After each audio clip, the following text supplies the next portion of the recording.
You See What I See, exclusive on Spotify.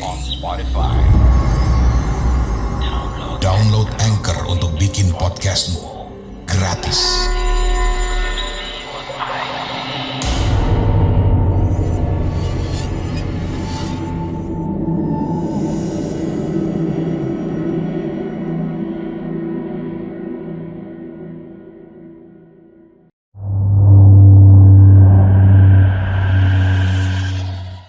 Waktu baru tamat sekolah, saya pernah kerja di sebuah bengkel di dekat rumah.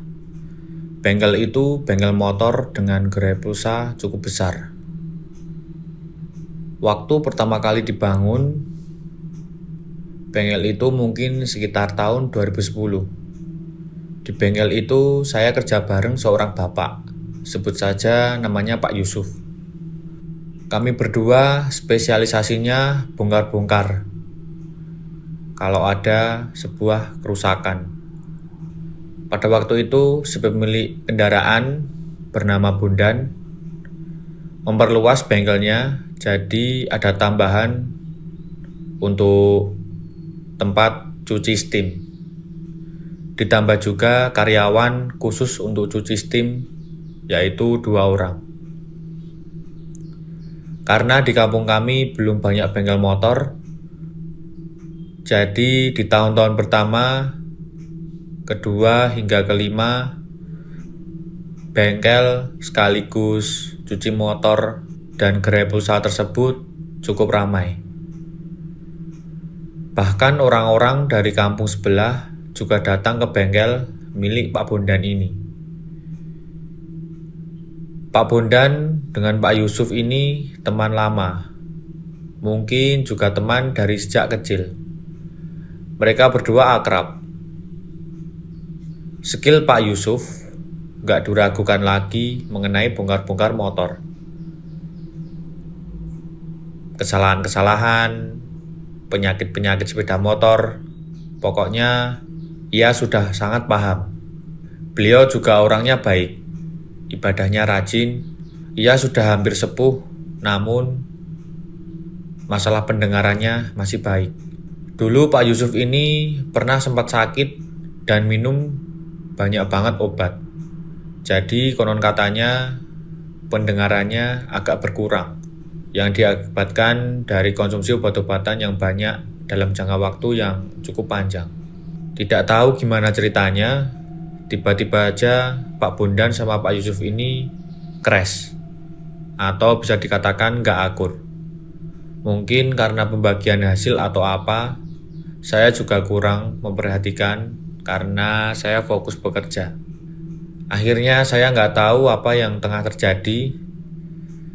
Namun yang pasti beberapa hari sebelum Pak Yusuf ini berhenti dari bengkel, Pak Yusuf ini pernah mengejar Pak Bondan. Rumah Pak Bondan tidaklah jauh, hanya di seberang bengkel. Ini sedikit pembicaraan Pak Yusuf dengan Pak Bondan. Jangan begitu Bondan, teman sih teman, tapi nggak boleh zolim. Sudah berapa bulan kamu nggak kasih penghasilan aku? Saya dengar seperti itu. Pak Bondan masuk ke dalam rumah 2 lantainya, menutup pintu, dan semenjak hari itu Pak Yusuf nggak pernah lagi datang. Nah, ketika Pak Yusuf nggak pernah lagi datang ke bengkel, jadi otomatis bengkel kekurangan orang. Saya pun kewalahan, terus mencoba membujuk Pak Bondan lagi. Ayo dong Pak, bujuk Pak Yusuf. Pak Yusuf itu orangnya enak banget, kerjanya bagus, rapi. Pokoknya saya nyaman bersama Pak Yusuf. Pak Bondan pada awalnya menolak, tapi mungkin dia uring-uringan juga merasa kehilangan banyak pelanggan. Karena memang bengkel jadi mulai berangsur-angsur sepi semenjak tidak ada Pak Yusuf. Waktu Pak Yusuf mengajak cucu-cucunya jajan di warung mie ayam yang nggak jauh dari bengkel milik Pak Bondan berusaha membujuk. Ia menghampiri Pak Yusuf. Tapi mungkin karena bahasanya kurang santun, kesannya malah Pak Yusuf yang ngemis-ngemis pekerjaan. Padahal Pak Yusuf sama sekali tidak ada membahas masalah bengkel. Ayolah, gimana kamu bisa ngidupin cucu-cucu kamu yang gak ada bapaknya itu? Kamu juga udah jompo, udah manula, udah mulai budek parah. Kamu juga butuh uang kan? Kerja lagi lah sama saya. Nanti masalah hitung-hitungannya gampang lah. Pak Yusuf diam saja, bukan karena nggak mendengar, karena tidak ingin ribut di depan cucu-cucunya dan para pelanggan mie ayam. Saya yang ada di bengkel mendengar perkataan Pak Bondan karena Pak Bondan berbicara dengan suara yang cukup lantang. Karena mungkin Pak Yusuf masih kesal atau menyimpan kemarahan, Pak Yusuf hanya diam saja. Malah Pak Bondan yang kesal. Semakin Pak Yusuf tak menanggapi, semakin Pak Bondan ini berteriak-teriak. Dasar budek, udah tua bangka budek, gak tahu diri, bukannya terima kasih. Ya pokoknya kira-kira seperti itulah panjang lebar pembicaraan mereka. Setelah mengajak cucu-cucunya makan, Pak Yusuf ini mau bayar. Bahkan tangannya ditepiskan sama Pak Bondan. Nggak tahu kenapa Pak Bondan ini berubah banget semenjak bengkelnya ini terkenal luas dan lumayan pelanggannya. Di situ mata Pak Yusuf merah. Cucu-cucunya juga sudah nangis. Suasana sudah tidak kondusif lagi. Saya tinggalin pekerjaan benerin ban motor yang kempes, mencoba melerai. Lagi-lagi di situ Pak Yusuf cuma diam saja walaupun matanya merah dan sudah terlihat ingin menangis. Karena semua orang melihatnya. Tapi dia tidak mau membalas, tetap diam saja. Saya yakin banget kalau Pak Yusuf itu sebenarnya mendengar apa yang dikatakan oleh Pak Bondan, tapi nggak mau memperkeruh keadaan. Baru beberapa langkah Pak Yusuf keluar dari warung, tiba-tiba saja ia jatuh tersungkur. Wajahnya itu menghantam lantai warung. Semua orang kaget dan berteriak. Cucunya semakin nangis histeris, lalu memanggil anaknya. Kemudian Pak Yusuf langsung dilarikan ke rumah sakit. Namun naas, nyawa Pak Yusuf tidak terselamatkan. Karena kata dokter, ia terkena serangan jantung. Saya cukup kaget. Kami yang tinggal di kampung itu juga kaget. Ya karena semua terjadi sepersekian detik, tiba-tiba, mendadak, dan kebanyakan orang-orang menyalahkan Pak Bondan. Tapi Pak Bondan sama sekali nggak memiliki niatan untuk meminta maaf, menjelaskan sesuatu kepada keluarganya karena ya anggap tak memiliki kesalahan sedikit pun. Makin hari bengkel makin sepi. Cuci motor hanya ada 1-2 pelanggan. Karena nggak sanggup menggaji 2 orang karyawan, keduanya pun akhirnya diberhentikan. Keadaan bengkel semenjak Pak Yusuf meninggal dan semenjak berita itu tersebar luas, bengkel menjadi sepi. Saya rasa cuma ada 1 pelanggan yang datang seminggu sekali. Kadang-kadang tidak ada sama sekali. Tapi saya ditolak ketika saya ingin berhenti dan mencari pekerjaan lain. Kamu kok gitu banget sama saya? Kamu gak mau bantuin saya? Kamu gak ingat dulu udah susah cari kerja, tapi kamu saya terima di sini kan? Pokoknya Pak Bondan itu mengungkit-ungkit hingga saya juga gak tega. Mungkin beliau juga seperti itu karena sudah merasa kehilangan, namun kesulitan untuk mengakui kesalahannya sendiri. Hingga gerai pulsa di sebelah bengkel pun juga sudah mulai sepi.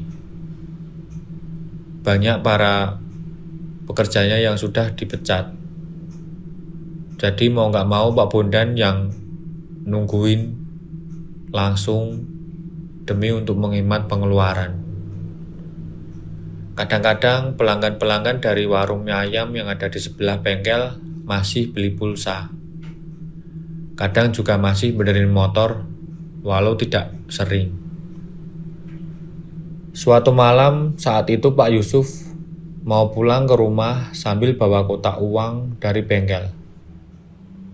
Saya heran, biasanya saya kan dikasih uang makan sehari, waktu itu sekitar Rp5.000. Jadi saya tanya hari itu, "Pak Bondan, uang makan saya mana?" "Nggak ada pelanggan," jawabnya. "Hari ini lumayan rame loh Pak, kayaknya dapet deh berapa ratus ribu. Masa ngeluarin uang makan 5.000 aja berat banget." Pak Bondan hanya mengomel-omel tidak jelas. Kemudian ya saya cuma diam, ngerapiin alat-alat, lalu masukkan semua alat-alat bengkelan ke dalam kotak. Dan saya mulai bersih-bersih bengkel. Saat itu ada sebuah truk kontainer lewat. Saya dengar klaksonnya bunyi beberapa kali. Truk kontainer besar itu kan nggak bisa mengerem mendadak.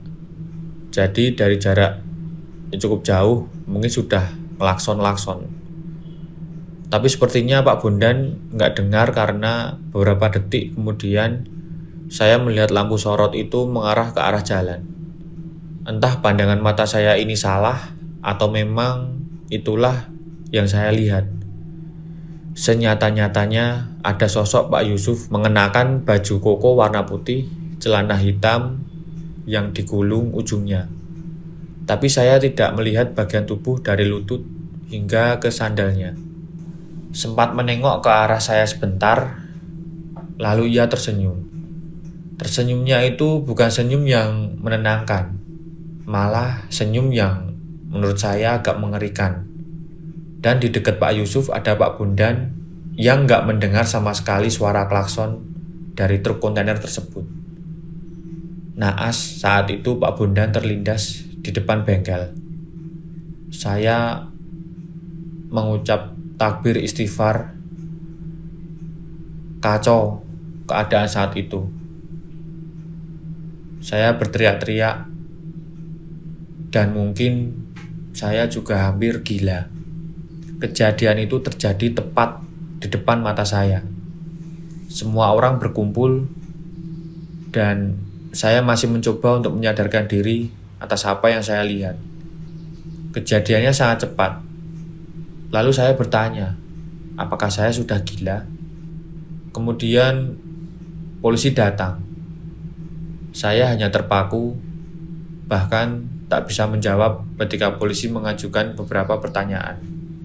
Waktu itu polisi menunggu saya sebentar. Kemudian keringat dingin mulai keluar, perut saya mulai mules, sampai tidak bisa mengeluarkan sepatah kata apapun. "Apa iya tadi Pak Yusuf?" Saya sibuk bertanya dalam hati, tapi tidak berani mengatakannya. Dan setelah kejadian hari itu, bengkel, cucian sepeda motor, dan gerai pulsa, semuanya tutup. Tidak ada lagi yang melewati jalan itu cukup lama. Hanya mobil-mobil yang memang berasal dari luar kota. Kemudian saya pindah dari tempat itu cukup lama.